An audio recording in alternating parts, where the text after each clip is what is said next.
कि करने 4 क्वेश्चन मेरे नोट्स में से। क्वेश्चन नंबर होगा 4, 5, 6 और 10। इसमें आप लोगों को कांग्रेस के बारे में मालूम चलेगा। बहुत ही इंटरेस्टिंग चैप्टर है ये। और इस चैप्टर में से और चैप्टर नंबर 6 में से जो आगे नेक्स्ट कराऊंगा, इसमें से 6 मार्क्स का क्वेश्चन आने की संभावना 50% में कहूँगा, 50-50। लेकिन चैप्टर नंबर 6 में 110% एक 6 मार्क्स का क्वेश्चन आएगा ही आएगा, ये चीज़ याद रखना। तो इसके जो 4 क्वेश्चन मैं करवा रहा हूँ ना, उस 4 क्वेश्चन को अच्छे से समझना, क्योंकि छठा चैप्टर इसी पे बेस्ड है। ठीक है, तो class 12 political science, second book है स्वतंत्र भारत में राजनीति, चैप्टर नंबर 5, और चैप्टर का नाम है कांग्रेस प्रणाली, चुनौतियाँ और पूर्ण स्थापना। ठीक है, ये है हमारा चैप्टर। शुरुआत करने से पहले जो फोटोएं लगी हुई हैं आप लोग देख रहे होंगे अपने नोट्स के अंदर। तो पहले हैं इंदिरा गांधी। ठीक है, इंदिरा गांधी जो कि पंडित जवाहरलाल नेहरू की पुत्री हैं। ठीक, और ये साइड में, राइट हैंड साइड में आप देख रहे हो लाल बहादुर शास्त्री जी को। ठीक है, और बीच में जो है, आपने भी पूछना मेरे से कांग्रेस ओ और कांग्रेस आर, ये है मोरारजी देसाई, जो बाद में कांग्रेस के अंदर अलग होने की बात करते हैं। ठीक है, तो ये थे 4 महारथी। अब स्टार्ट करते हैं क्वेश्चन नंबर 4।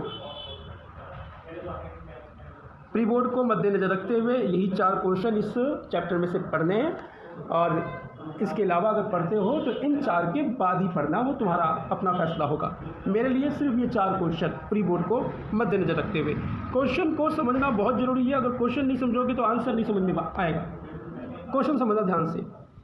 कह रहा है कि ऐसे किन्हीं 3 चुनौतियों का आकलन कीजिए, 3 चुनौतियों का आकलन कीजिए जिनका 1964 से 1971 के बीच की अवधि में कांग्रेस पार्टी को सामना करना पड़ा। कब से? 1964 से 1971 के बीच की अवधि में कांग्रेस पार्टी को सामना करना पड़ा। अब ध्यान देना बात को, मैंने क्वेश्चन नंबर 1 और क्वेश्चन नंबर 2 और क्वेश्चन नंबर 3 इसलिए पिक नहीं किया क्योंकि जितनी बातें मैं तुम लोगों को अभी बोलूँगा वो सारी बातें आप लोगों को क्वेश्चन नंबर 1, 2 और 3 जो मेरे नोट्स के अंदर हैं उसमें आप लोगों को मिल जाएगी। और मेरी बातों को ध्यान से समझ लेते हो तो उसको एक बार रीड आउट कर लोगे तो सारी बातें क्लियर हो जाएगी। अब ये थोड़ा सा बड़ा हो जाएगा समझाने के लिए, लेकिन एक एक बात तुम्हें समझ में आनी चाहिए। 1947 को भारत आज़ाद हुआ और भारत का पहला आम चुनाव हुआ 1952 को। 1951-52 कहा जाता है, लेकिन 1952। ठीक है, और उस पहले आम चुनाव के अंदर कांग्रेस को ज़बरदस्त जीत मिली। याद रखना, कब? 1952 को कांग्रेस को ज़बरदस्त जीत मिली। ऐसा नहीं था कि और भी दल नहीं थे, और भी दल थे, लेकिन कांग्रेस लोकप्रिय थी। कांग्रेस के अंदर के जो नेता थे, लोग थे, वो लोकप्रिय थे। जनता ने उन पर विश्वास किया और उनको भारी मतों से जिताया। बात यहाँ तक क्लियर हुई? पक्का? अब 1952 से लेके 5 साल का समय काल बीता। 1957, देखो मैं आपके क्वेश्चन पे आऊँगा। ये 1964 जो वर्ड लिखा हुआ है ना, मैं इसके ऊपर आऊँगा अभी। अब 5 साल हम प्लस करते हैं कि भैया कांग्रेस का समय काल बीता, 5 साल उन लोगों ने शासन किया, और दूसरा आम चुनाव हुआ आपका 57 में, 1957 में आपका दूसरा आम चुनाव हुआ। और फिर कांग्रेस को क्या मिली? ज़बरदस्त जीत मिली, और फिर से सत्ता में कांग्रेस आई। ठीक है, और फिर समय काल बढ़ा और 5 साल शासन किया कांग्रेस ने, और तीसरा आम चुनाव हुआ आपका 1962 में। ठीक है, और तीसरे आम चुनाव में भी कांग्रेस को ज़बरदस्त जीत मिली, और कांग्रेस ने यहाँ पे क्या मारी? हैट्रिक मारी। जैसे कि अब मोदी जी हैट्रिक मारने वाले हैं 2024 में, अनुमान लगाया जा रहा है कि हाँ हैट्रिक उनकी हो जाएगी। बात समझ में आई यहाँ तक? यानी कि 1962 तक हम आ चुके हैं। ठीक है, क्वेश्चन 1964 से पूछ रहा है। क्या हुआ? इसी 62 के अंदर अगर +2 करेंगे तो क्या हो जाएगा? 64 में क्या हुआ? अच्छा, 64 में बताने से पहले एक लाइन फिर से रिपीट कर देता हूँ कि पहला आम चुनाव हुआ, पहले प्रधानमंत्री पंडित जवाहरलाल नेहरू, दूसरा चुनाव हुआ तो दूसरे भी चुनाव में पंडित जवाहरलाल नेहरू प्रधानमंत्री, तीसरे चुनाव में भी पंडित जवाहरलाल नेहरू प्रधानमंत्री बने। लेकिन 1964 में 2 साल के बाद बीमारी के कारण, 1 साल बीमार होने के कारण उनका देहांत हो गया और पूरी कांग्रेस में सन्नाटा छा गया। इस बात की चिंता होने लगी कि अब उत्तराधिकारी, यानी कि कांग्रेस का उत्तराधिकारी, प्रधानमंत्री के पद के लिए उत्तराधिकारी कौन। यहाँ तक बात समझ में आई? पक्का 64 से आ गया। तो यानी कि अब जो लाइन, अब मैं आंसर पढ़ना स्टार्ट करूंगा तो अब तुम लोगों को लाल बहादुर शास्त्री की भी एंट्री मिलेगी, इसके अंदर इंदिरा गांधी की भी एंट्री मिलेगी, इसलिए मैंने क्वेश्चन नंबर 4 को पिक किया है। कोई प्रॉब्लम यहाँ तक? पक्का। अब आ जाओ आंसर के ऊपर, यानी कि 6 मिनट में मैंने आप लोगों को समझाई ये बात। अब हम आते हैं आंसर पे, और पॉइंट नंबर 1 अब मैं पढ़ूंगा ना तो आप लोगों को बड़े ही प्यार से समझ में आएगा। कह रहा है कि मई 1964 में नेहरू जी की मृत्यु के बाद ये माना जा रहा था कि उत्तराधिकारी का मुद्दा आसानी से हल नहीं हो पाएगा। कांग्रेस के अंदर ये हो रहा था कि भैया अब प्रधानमंत्री कौन, कांग्रेस का मुखिया कौन, और ये जो मामला, ये जो मसला है, ये मसला आसानी से हल नहीं होगा। आगे बढ़ते हैं। लेकिन ये मुद्दा आसानी से हल हो गया और बिना किसी विरोध के लाल बहादुर शास्त्री देश के प्रधानमंत्री बन गए। यानी कि लाल बहादुर शास्त्री को चुनने में किसी प्रकार का कोई विरोध नहीं हुआ। बिल्कुल ध्यान से समझना इस बात को, और मतलब कि जहाँ तुम्हें कुछ समझ में ना आए ना प्लीज़ पूछ लेना। यानी कि जो दुविधा समझी जा रही थी कांग्रेस के अंदर की प्रधानमंत्री की मृत्यु के बाद, पंडित जवाहरलाल नेहरू की मृत्यु के बाद अब उत्तराधिकारी कौन, वो गुत्थी को आराम से सुलझा लिया गया और लाल बहादुर शास्त्री को देश का प्रधानमंत्री बना दिया गया। यहाँ तक बात क्लियर होगी? पक्का। आगे बढ़ते हैं। शास्त्री जी ने जब ये पद संभाला उस समय उसे लिखा हुआ ठीक कर लेना, उस समय देश अनेक संकटों का सामना कर रहा था। जब भाई गद्दी संभाली उन्होंने, मगर देश उस समय संकटों का सामना कर रहा था। 1965 में भारत को पाकिस्तान के साथ युद्ध भी लड़ना पड़ा। देख लो जी, 1964 में क्या कहते हैं, नेहरू जी का निधन हुआ। 1962 में तीसरी लोकसभा में कांग्रेस जीती। 1964 में नेहरू जी का क्या कहते हैं देहांत हुआ और 1964 में लाल बहादुर शास्त्री प्रधानमंत्री बने और 1965 में पाकिस्तान के साथ युद्ध हुआ। स्टेप बाय स्टेप बात को समझ में आई? तो इस प्रकार का संकटों का सामना करना पड़ा कांग्रेस को। ये पहले पॉइंट के अंदर आपने समझा। डन? कोई प्रॉब्लम? दूसरे पॉइंट पे आते हैं। ठीक है, यानी कि 1965 तक हमने पाकिस्तान से युद्ध लड़ लिया था। अब भाई युद्ध का लड़ना आसान तो बात थोड़ी है, जीते हम, मगर उसके लिए हमें अपना कोई खर्च भी तो करना पड़ा। ठीक है, अब आ जाओ दूसरा पॉइंट। कह रहा कि 10 जनवरी 1966 को ताशकंद में शास्त्री जी के देहांत के बाद, ध्यान देना इस बात को, देहांत के बाद, यानी कि 1964 में पंडित जवाहरलाल नेहरू जी का देहांत हुआ और 1966 में शास्त्री जी का देहांत हो गया। अब ध्यान देना बात को कि तीसरी लोकसभा, ध्यान देना बात को, तीसरी लोकसभा कब हुई? 1962 में, जिसमें कांग्रेस जीती। अब 5 साल इसमें प्लस करो, 1962 में हमने 5 साल प्लस किए तो क्या हुआ? 1967 को चौथी लोकसभा के चुनाव हुए। लेकिन 1967 से ही पहले 1966 में शास्त्री जी का क्या हो गया? देहांत हो गया। अब फिर से वही समस्या सामने आ गई कि उत्तराधिकारी कौन।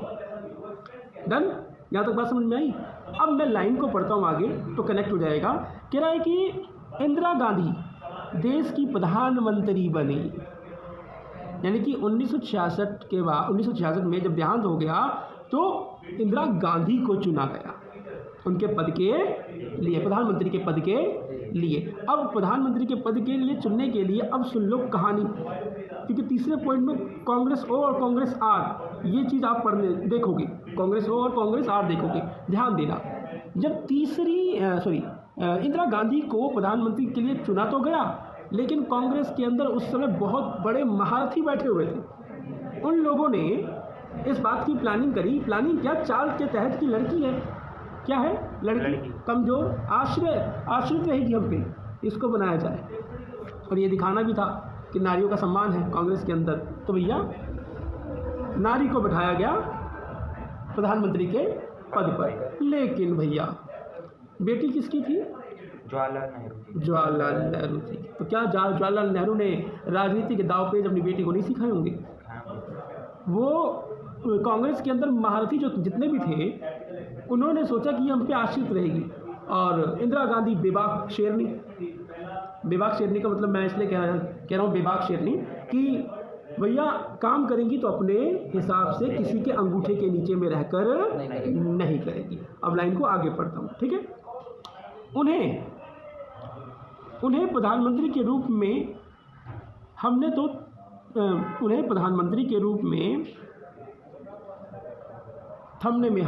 गलत लिखा हुआ है, थोड़ा समय लगा जमने में, प्रधानमंत्री के रूप में जमने में थोड़ा समय लगा। 1 साल के अंदर ही उन्हें चुनाव का सामना करना पड़ा। सही बात है ना। 1966 में शास्त्री जी की मृत्यु के बाद 1 साल के बाद ही तो क्या था, चुनाव, और भारत की चौथी लोकसभा थी 1967। बात समझ में आई? पक्का। इस चुनाव में कांग्रेस को बहुत कम सीटें मिली। पहले, दूसरे, तीसरे आम चुनाव में कांग्रेस को जितनी सीटें मिला करती थी, उसके मुकाबले चौथे आम चुनाव में कांग्रेस को बहुत कम सीटें मिली। हालांकि कांग्रेस की ही सरकार बनी, लेकिन अब सीटों का दायरा क्या था, बढ़ गया था। अरे कम हो गया था। हाँ, कम हो गया था। ठीक है, अब आ जाओ समस्या की तीसरे पॉइंट पर। क्या रहा है, 1967 के चुनाव के बाद कांग्रेस में विभाजन की प्रक्रिया शुरू हो गई। अब भाई सीटों में गिरावट आई तो अब एक दूसरे के ऊपर दोषारोपण थोपना जाने लगा। आगे कांग्रेस 2 भागों में विभाजित हो गई, यानी कि धीरे धीरे अब फूट पड़नी स्टार्ट कांग्रेस में हो गई। कांग्रेस ओ और कांग्रेस आर, ये दो नाम, कांग्रेस ओ और कांग्रेस आर। कांग्रेस ओ में ध्यान देना, कांग्रेस ओ में सिंडिकेट के नेता व उनके निष्ठावान सदस्य थे, और कांग्रेस आर में इंदिरा गांधी और उनके समर्थक थे।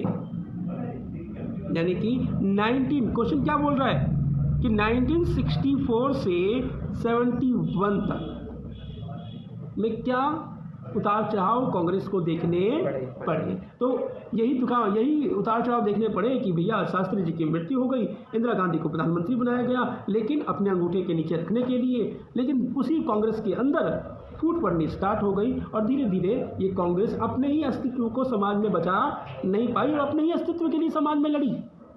कि एक कांग्रेस समाज में बता रही है कि मैं असली कांग्रेस, और दूसरी कह रही है कि नहीं मैं असली कांग्रेस। बस समझ में। और आज तो कांग्रेस का नामो निशान मोदी जी चाय पी के बर्बाद कर रहे हैं। वैसे ही है। अरे एक मिनट, हाँ बोलो। अगर नरेंद्र मोदी नहीं रहा, अचानक से कौन बनेगा? हाँ देखो, अब जीते मार रहे हो तुम नरेंद्र मोदी जी को। अब देखो वही बात है, मोदी जी के चेहरे के सामने कांग्रेस के सामने, मोदी जी के चेहरे के सामने कांग्रेस के अंदर ऐसा कोई भी चेहरा नहीं है जो टक्कर दे दे। कोई चेहरा ऐसा है ही नहीं दमदार कि मोदी जी को टक्कर दे दे। अब तुमने जो बात पूछ दी कि निधन के बाद, वैसे उम्र तो लंबी रहे, हम तो यही कहेंगे अच्छे काम कर रहे हैं। तो जो हालत कांग्रेस की हुई थी कि प्रधानमंत्री जवाहरलाल नेहरू के बाद कौन, तो ऐसी समस्या भाजपा में भी उत्पन्न हो जाएगी कि इस पद को संभालेगा कौन। ठीक, चलो जी, अब आते हैं क्वेश्चन नंबर 5 के ऊपर। क्वेश्चन नंबर 5 के अंदर मैंने बहुत मेहनत करी है, और ये जितने भी क्वेश्चन आप लोग देख रहे हो, इन सब का आंसर क्या है, एक ही है।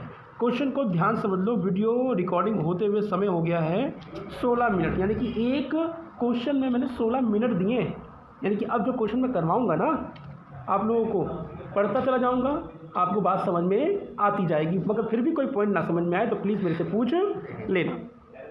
क्वेश्चन नंबर 5 कह रहा है, पहला क्वेश्चन पढ़ रहा हूँ कि 1967 के चुनाव में, 1967 के चुनाव में, राजवीर आप बताओ कि 1967 का जो चुनाव था, भारत का कौन सा लोकसभा चुनाव था, कितने नंबर का? चौथा, शायद नहीं चौथा। ठीक, तो 1967 के चुनाव में कांग्रेस को विशेष सफलता क्यों नहीं मिली? ठीक है, क्वेश्चन बन गया ना, क्योंकि हमने पीछे भी क्वेश्चन में पढ़ा कि 1967 में भले ही उनकी सरकार बनी, लेकिन उनको उतनी सीटें नहीं मिली। तो भाई ना मिलने के क्या कारण थे? अब बात, क्वेश्चन क्लियर हो गया। दूसरा, भारत के चौथे आम चुनाव यानी कि 1967 में भारतीय राजनीति की गति को किस प्रकार बदला? देख लो, क्वेश्चन को घुमाने के लिए बात वही पूछी जा रही है। कारण बताने हैं सिर्फ, मगर क्वेश्चन को कैसे घुमाया जा रहा है। एक और क्वेश्चन, 2 हो गए, तीसरा पढ़ लो। भारत के राजनीतिक और चुनावी इतिहास में 1967 के वर्ष को अत्यंत महत्वपूर्ण पड़ाव क्यों माना जाता है? ठीक। एक और क्वेश्चन, 1967 के चौथे आम चुनाव से पहले के गंभीर आर्थिक संकट का परीक्षण कीजिए। इस निर्वाचन के आधार पर निर्वाचकों के जनादेश का आकलन दीजिए। जब ये सारे आकलन करोगे तो ये सारी बातें भी लिखनी पड़ेगी। नेक्स्ट क्वेश्चन, 1967 में हुए चौथे आम चुनाव के समय देश में आए प्रमुख बदलाव का परीक्षण कीजिए। चौथे आम चुनाव के समय देश में आए प्रमुख बदलाव, भाई क्योंकि 1967 के बाद बदलाव की लहर देश के अंदर स्टार्ट हो गई थी। एक और लास्ट क्वेश्चन, आखिरी, ध्यान देना, क्या है कि भारत के चौथे आम चुनाव में कांग्रेस को पहले 3 आम चुनाव की तुलना में कम सीटें मिलने का क्या कारण था? देख लो, इतनी क्वेश्चन में मेहनत करी, आंसर सबका आंसर एक ही रहेगा। और तुम लोगों को मैं पहले बता रहा हूँ कि बार बार अब मैं जो क्वेश्चन करवा रहा हूँ ना, उस क्वेश्चन को मैं दोबारा नहीं समझाऊंगा। उस क्वेश्चन को अगर सुनना है, समझना है तो तुम लोग वीडियो देखोगे, क्योंकि तुम लोगों को समझा रहा हूँ ये बातें, तो दोबारा तुम लोग ही सुनोगे इस चीज़ को। अब आ जाओ आंसर के ऊपर। आंसर 19, अभ्यास देना। मैं धीरे धीरे पढ़ता जाऊंगा, जहाँ पे ऐसा लगेगा कि नहीं तुम्हें समझाने वाली बात है, तुम नहीं समझे तो मैं समझा दूँ। क्या है कि 1967 में चौथी लोकसभा के चुनाव हुए, बिल्कुल सत्य वचन। इससे पहले कांग्रेस का राज्य और केंद्र पर दबदबा था, राज्य में भी सरकार है और केंद्र में भी सरकार, लेकिन निम्न कारणों से कांग्रेस को इस चुनाव में धक्का लगा। चौथे आम चुनाव में क्या लगा? धक्का लगा। इसलिए इस चुनाव को राजनीतिक भूकंप कहा जाता है। राजनीतिक भूकंप, याद रखना, राजनीतिक भूकंप की अगर बात आ जाए क्वेश्चन में, क्वेश्चन को घुमा के पूछ दिया जाए तो वो किसकी बात कर रहा है? 1967 के चुनाव के बाद की बात कर रहा है। अब आ जाओ पहला पॉइंट, आर्थिक समस्या और चुनौती। ठीक है, आर्थिक समस्या और चुनौती। क्या है कि 1967 के चुनाव से पहले भारत 2 युद्ध कर चुका था। ठीक है, भारत 2 युद्ध कर चुका था, 1962 और 1965 में ये 2 युद्ध लड़ चुका था। तो युद्ध, मैंने पहले बोला कि युद्ध लड़ना आसान बात तो है नहीं। युद्ध का मतलब ये है कि अपने खजाने से पैसों की बर्बादी स्टार्ट। ठीक है, इसी समय भारत में काल भी पड़ा। शास्त्री जी का जब क्वेश्चन नंबर 2 पढ़ोगे तो उसके अंदर आपको मालूम चलेगा कि उस समय भारत सूखे से भी गुजरा था, रेलवे दुर्घटना से गुजरा, यानी कि इस तरीके का। आगे, आवश्यक वस्तुओं की कीमतें बढ़ गई। ठीक है, सुख और खेती की पैदावार में कमी के कारण जनता में असंतोष। सूखे, ये सुख लिखा हुआ है, प्लीज़ ठीक कर लेना। सूखे और खेती की पैदावार में कमी, एक तो सूखा पड़ा और जो पैदावार जितनी होनी चाहिए उसमें कमी के कारण जनता में क्या हो गया? असंतोष। किसके खिलाफ? कांग्रेस के खिलाफ। समझ में आया? भूकंप। ठीक। दूसरा पॉइंट, भारतीय रुपया का अवमूल्यन। कह रहा है इंदिरा गांधी ने अमेरिका के दबाव में आकर $1 जो 5 रुपये का था उसे बढ़ाकर 7 रुपये कर दिया। तो अपने रुपये को घटा दिया गया, अपने रुपये की कीमत को घटा दिया गया ना। विदेशी मुद्रा भंडार कम हो गया, जो कीमत पहले थी उससे क्या हो गया? कम हो गया। और निर्यात में कमी आ गई थी। ये था 1967 के बाद का राजनीतिक भूकंप। अब आ जाओ तीसरा पॉइंट, सेना के खर्चे में वृद्धि। भाई देश को रक्षा करने के लिए सेना पे खर्च करना पड़ेगा कि नहीं करना पड़ेगा? तो कह रहा है सेना के खर्च में उसे उस समय वृद्धि कर दी गई जिस समय भारत में गरीबी और बेरोजगारी फैली हुई थी। इससे देश की आर्थिक स्थिति बहुत विकट हो गई। पक्का? कह रहा है कि जन आक्रोश, आवश्यक वस्तुओं की कीमतों में वृद्धि होने लगी, लोगों का असंतोष बढ़ने लगा, जिससे देश में बंद और हड़ताल की स्थिति रहने लगी। ठीक है, हेलो जी, एक मिनट। वामपंथी द्वारा, 5वां पॉइंट, वामपंथी द्वारा संघर्ष। क्या इसी समय वामपंथी और साम्यवादी दलों ने भारत में संघर्ष छेड़ रखा था। उन्होंने किसानों को विरोध के लिए प्रेरित किया। अब इन दलों ने, वामपंथी दलों ने और साम्यवादी दलों ने, भाई कांग्रेस की वीक पॉइंट मिल गया ना कि भैया ये चीज़ की कमी है, ये चीज़ की कमी है, इस चीज़ के कारण आप महंगाई बढ़ रही है। तो उनको सपोर्ट किया किसानों को आंदोलन करने के लिए। और छठा पॉइंट कह रहा है 2 प्रधानमंत्री का जल्दी निधन। भारत के 2 प्रधानमंत्री नेहरू और शास्त्री जी की मृत्यु के बाद जनता का विश्वास डगमगा रहा था। देश की अर्थव्यवस्था ठहर सी गई थी। इंदिरा गांधी को राजनीति के हिसाब से कम अनुभवी माना जा रहा था कि भैया लड़की है, कम अनुभव रखती है, ये देश क्या चलाएगी। आगे का नीचे एक लास्ट पैराग्राफ कह रहा है कि 1967 के परिणाम भी क्रांतिकारी थे। कांग्रेस को 520 सीटों में से मात्र 283 सीटें ही प्राप्त हुई थी और उन्हें 7 राज्यों में बहुमत नहीं मिला। पंजाब, हरियाणा, उत्तर प्रदेश, बिहार, पश्चिम बंगाल, उड़ीसा, मद्रास और केरल में सरकार नहीं बना सकी। इन राज्यों में गैर कांग्रेसी दलों की गठबंधन सरकारें बनी। इन्हीं चुनाव से दल बदल लिखा हुआ है, दल बदल की प्रक्रिया भी शुरू हुई। याद रखना, दल बदल, ध्यान देना इस बात को, दल बदल। हाँ, दल बदल की जो शुरुआत थी ना 1967 से थी, लेकिन दल बदल कहाँ, राज्य में, कहाँ पे, राज्य में, ना कि केंद्र में। सेंट्रल लेवल पे नहीं हुआ, ये काम स्टेट लेवल पे हुआ। ठीक है, अब वीडियो हो गई है 25 मिनट की। अब बाकी और 2 क्वेश्चन करवाता हूँ ना, तो ये वीडियो हो जाएगी बहुत लंबी, तो बाकी 2 क्वेश्चन कल के लिए छोड़ता हूँ।